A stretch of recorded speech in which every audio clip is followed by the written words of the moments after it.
Coba deh kalau saya sebut kata budaya, apa yang pertama kali muncul di kepala Anda? Tarian, makanan, upacara adat? Nah, semua itu benar. Tapi budaya itu ternyata jauh lebih dalam dan lebih luas dari itu.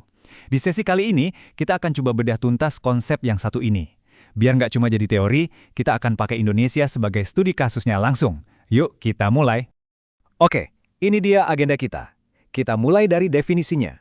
Lalu kita bongkar DNA-nya, kita lihat wujudnya yang kelihatan dan yang nggak kelihatan, terus kita pahami skalanya dari yang kecil sampai yang besar.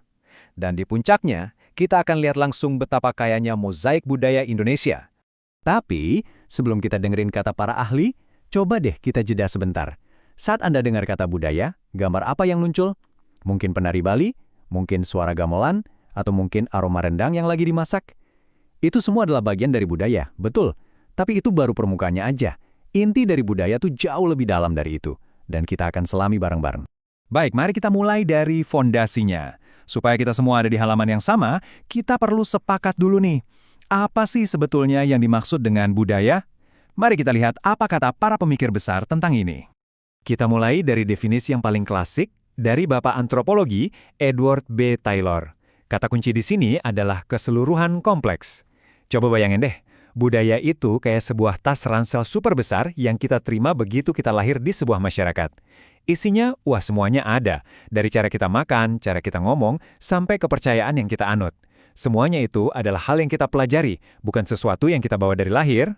Nah, kalau Linton, dia menyederhanakannya jadi cara hidup. Ini menarik banget. Budaya itu ibarat sistem operasi atau software yang berjalan di dalam sebuah kelompok. Inilah yang membuat kita punya pola perilaku dan nilai-nilai tertentu yang diwariskan, bukan lewat genetik, tapi lewat interaksi sosial. Ini yang membuat cara kita bersikap bisa beda dengan orang dari kelompok lain. Sekarang kita lihat perspektif dari tokoh Indonesia. Ada satu tambahan yang penting banget di sini, yaitu hasil karya manusia. Jadi, budaya itu bukan cuma konsep abstrak di kepala, tapi juga sesuatu yang bisa kita lihat dan sentuh. Candi Borobudur, kain batik, keris, itu semua adalah budaya. Kenapa? Karena karya-karya fisik itu adalah cerminan dari cara hidup dan nilai-nilai masyarakat yang membuatnya. Oke, jadi kalau kita tarik benang merahnya dari semua definisi tadi, inilah intinya. Budaya itu adalah sebuah paket lengkap cara hidup sebuah kelompok, yang isinya ada nilai, norma, pengetahuan, dan kebiasaan. Dan yang paling penting, semua ini dipelajari dan diwariskan dari satu generasi ke generasi berikutnya. Oke, definisinya udah kita pegang, sekarang yuk kita bedah lebih dalam lagi. Ibaratnya kita mau lihat DNA dari budaya itu sendiri. Apa sih karakteristik dasar yang dimiliki oleh semua budaya di dunia, nggak peduli dimanapun itu? Ternyata ada 5 sifat dasarnya. 1. Budaya itu dipelajari lewat interaksi sosial. 2. Ia selalu ditransmisikan, diwariskan terus-menerus. 3. Ia itu simbolik. Setiap gerakan, kata, atau benda bisa punya makna khusus. 4. Budaya itu punya pola dan teratur, makanya kita tahu cara bersikap dalam situasi tertentu. Dan yang kelima, ini yang paling seru. Budaya itu dinamis. Dia nggak kaku, dia terus bergerak dan berubah seiring waktu. Nah, setelah tahu DNA-nya, sekarang pertanyaannya gimana sih wujudnya dalam kehidupan kita sehari-hari? Gampangnya, budaya itu punya 2 muka. Satu yang bisa kita sentuh, dan satu lagi yang cuma bisa kita rasakan dan pikirkan. Di layar ini jelas banget perbedaannya. Di sebelah kiri, kita punya budaya material. Ini hardware-nya. Sesuatu yang fisik, rumah adat, pakaian, senjata tradisional. Nah, di sebelah kanan, itu budaya non-material. Ini software-nya. Sesuatu yang nggak berwujud. Nilai-nilai, kepercayaan, bahasa, cerita rakyat. Keduanya ini saling terkait erat. Bentuk sebuah rumah adat, material, itu pasti dipengaruhi oleh kepercayaan masyarakatnya, non-material. Oke, kita udah tahu wujudnya. Pertanyaan selanjutnya, seberapa luas sih cakupan sebuah budaya? Apakah cuma sebatas satu desa, atau bisa seluas satu negara? Jawabannya, bisa keduanya. Coba bayangkan seperti 3 lingkaran. Lingkaran yang paling kecil itu budaya lokal, yang spesifik banget di satu komunitas. Contohnya tradisi lompat batu di Nias. Lingkaran yang lebih besar itu budaya regional, yang bisa melintasi beberapa daerah atau bahkan negara, kayak budaya Melayu. Dan lingkaran paling luar adalah budaya nasional, sesuatu yang menjadi identitas bersama satu negara. Contohnya bahasa Indonesia.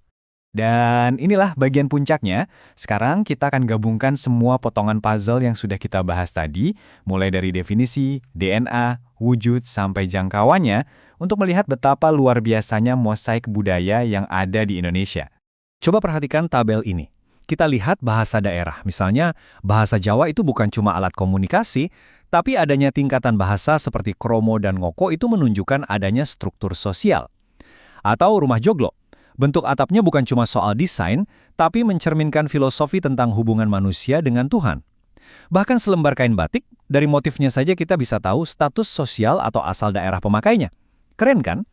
Kita lanjut ya, kesenian seperti wayang kulit, itu bukan sekedar hiburan semalam suntuk, tapi juga media buat ngajarin nilai-nilai kehidupan. Cerita Malin Kundang yang diceritakan turun-temurun, itu cara efektif buat menanamkan pesan hormat pada orang tua. Sampai permainan tradisional seperti congklak pun tanpa sadar ngajarin kita soal strategi dan kesabaran. Setiap elemen budaya itu punya fungsi sosialnya masing-masing. Jadi kalau ada satu hal yang paling penting untuk kita ingat dari semua pembahasan ini, inilah dia. Budaya itu bukan barang antik yang dipajang di museum. Budaya itu hidup.